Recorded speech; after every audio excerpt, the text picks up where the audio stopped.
ahead, Patrick.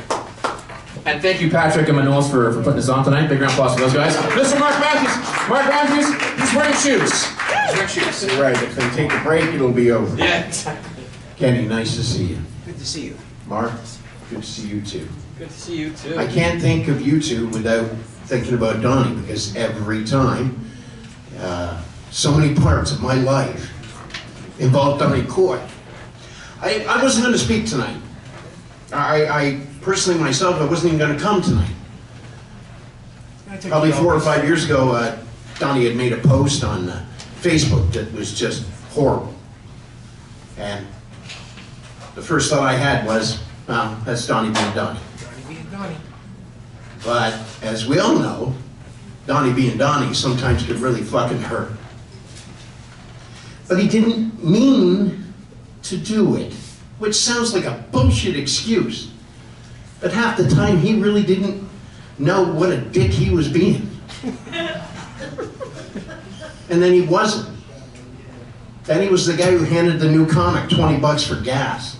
He was the guy who, you know, pumped up James Cunningham on his first gig. By the way, this was one of James's first gigs ever, and he was so nervous on the phone asking me, well, where is it? What time should I be there? Everything else? Is there any other advice you could give me? And I went, wear shoes. Stop asking me fucking questions, just wear shoes.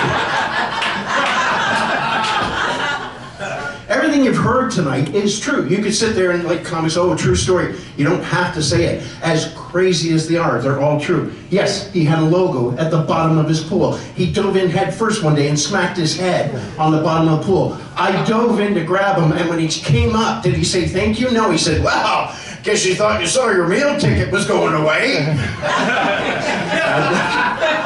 And he was really pissed when he had to repaint it with the new Mark Breslin's logo. I gotta tell you that.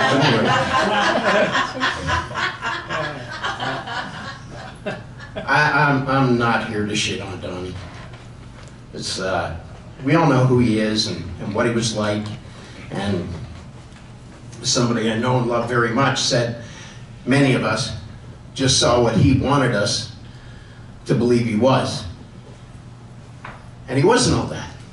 Yeah, the booze was there, but that did not define him. It's what so many of us remember, and you put it so well, Mark. As an amateur comic, the first time I ever went on stage was in the funniest person in Hamilton contest.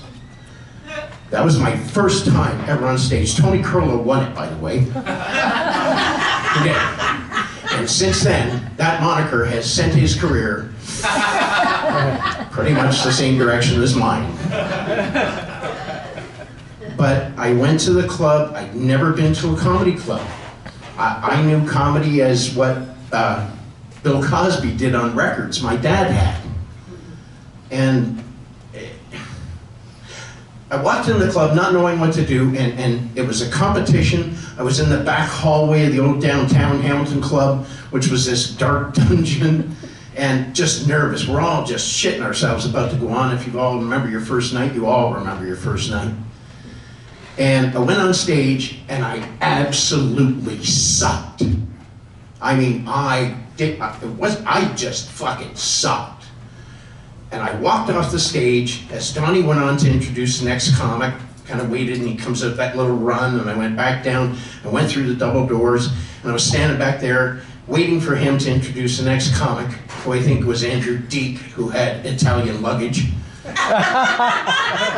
6 of you know what that means. And I came up, and then Donnie came through the doors. And I was a very cocky young comic, and I looked at him and I said, so, how did you think I did? And he said, well, as long as you had fun.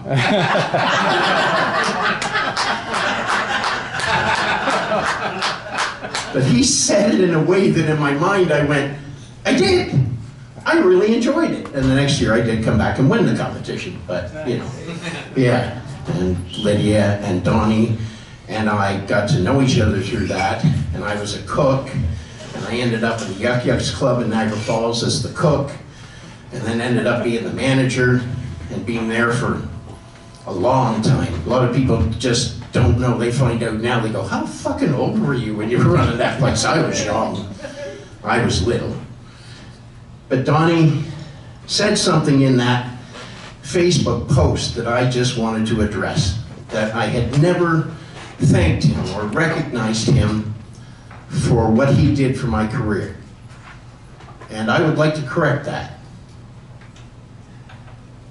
When I had one.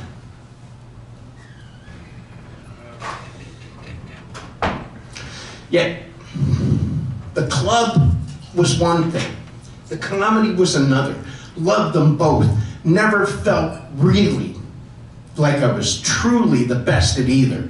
Always felt like I was never a real comic.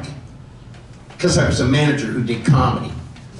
And never really felt like I was committed to doing the management, although I was there all the time, because I really wanted to do stand-up. That's why I wanted to work in your kitchen. So I could do stand-up 7 nights a week. We were open 7 fucking nights a week when we first opened. 2-show Friday, 2-show Saturday. Proof once again, like Donnie used to say, Sunday night, you can't fill a fucking room.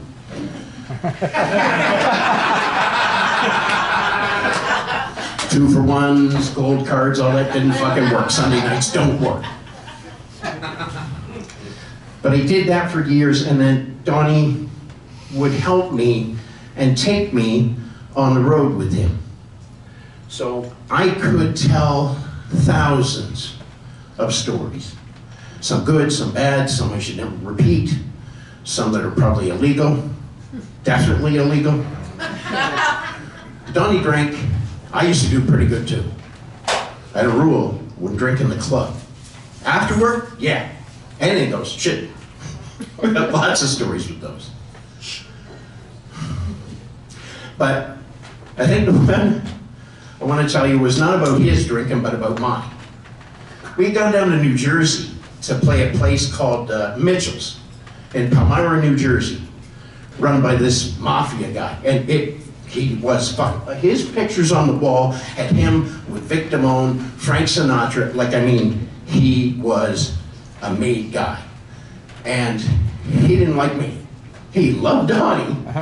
We stopped in Harrisburg first on the way down. They said, don't swear, because we got an open lobby. I didn't swear. People were throwing shit at me, shrimp and stuff.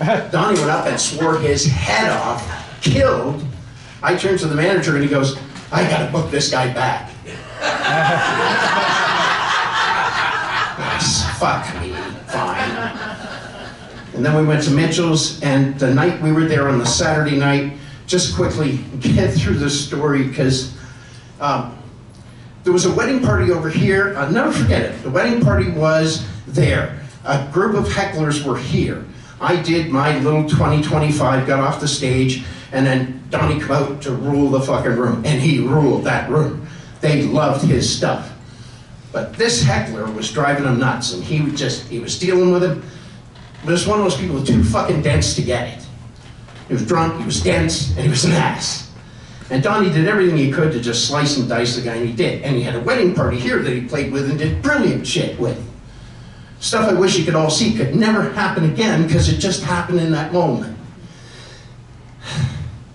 And then he walks off the stage, and the owner, Joe Donato, gets on the stage and says, I don't do it well, but okay, we got $2 shooters now, and you want to dance and drink. The comedy's over, but you stick around and enjoy the show. Except for you fucking assholes, you get out of my club, he says to the hecklers. And the heckler throws a glass at him.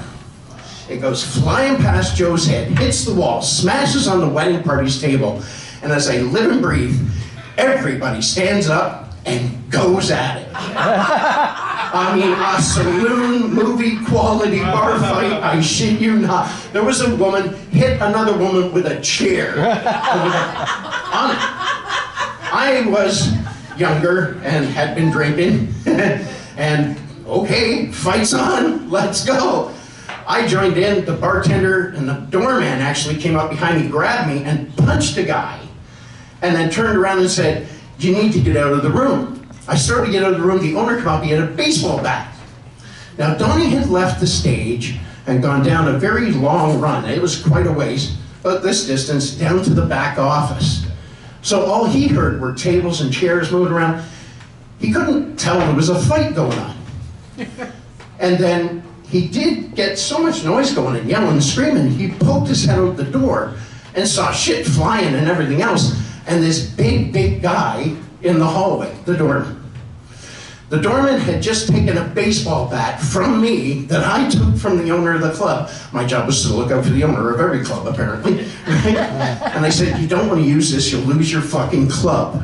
And I handed it to the doorman, and he was walking down the hall, so as Donnie sticks his head out, he sees a big fucker coming with a baseball bat.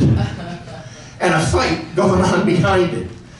And Donnie looks and he goes, whoa, what's going on? And the guy said, we're not gonna need this. And Donnie said to him, why? Are you just gonna kill me with your bare hands?